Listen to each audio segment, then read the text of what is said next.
I want to bring in retired Lieutenant General Richard Newton now. He has decades of military experience. He's also been with us for every pivotal moment in this war so far.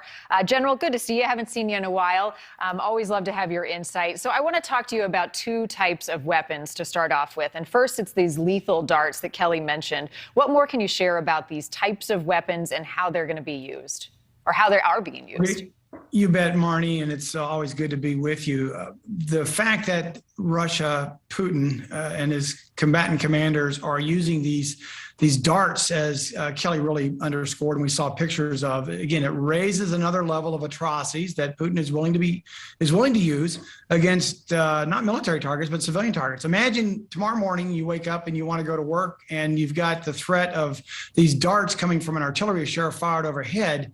That of itself is a terrible thing, but the fact that they're used indiscriminately now to kill civilians is just another, really just a ruthless chapter in this invasion.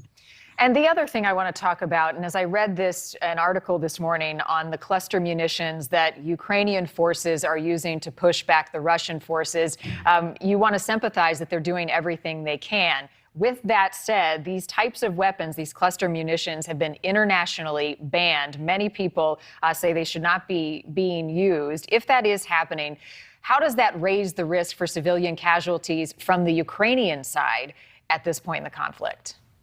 Well, it raises the risk significantly. You know, war is a terrible thing, and we're seeing that play out in social media and right now even on our TV screen. It does. It raises the risk of the Ukrainian civilians. It certainly raises the risk of the Ukrainian military that is now having to face another offensive from the Russians from the east, as Putin said he would, to go into the Donbas region.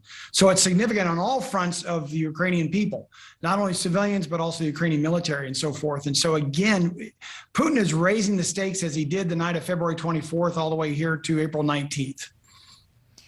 General, the battle for control in the eastern portion of Ukraine, as you mentioned, is already underway. What's it going to take for the Ukrainian forces to prevail in that region, given that we see on this map they are encircled by Russian troops who know this region so well?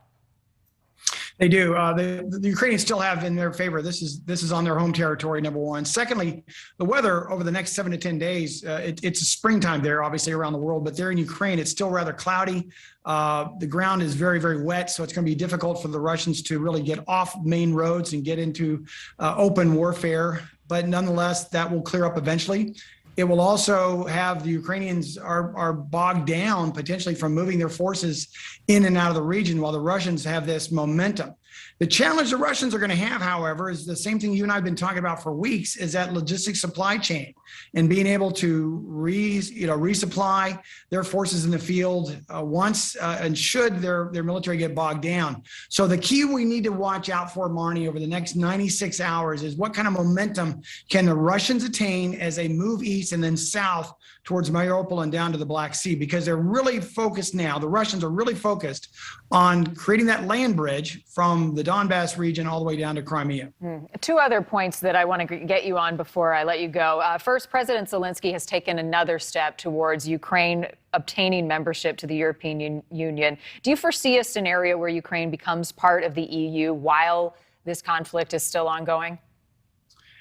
You know, I'm not obviously involved with the diplomatic deliberations on that that's happening within the European Union, but it's not that far of a stretch to think of Ukraine joining or being invited into the European Union. Because remember, you and I have been talking about for weeks, all instruments of national power, military, economic, finance, information, and now diplomatically.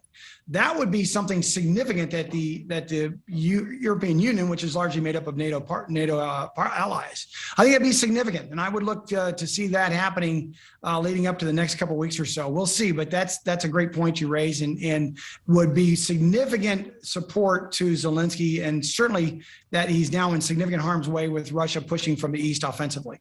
The other thing that we're watching, while many are focused on what is happening in Ukraine with the war, the threat of ISIS is something that has never gone away. We should not overlook it, cannot overlook it at this point on the global stage.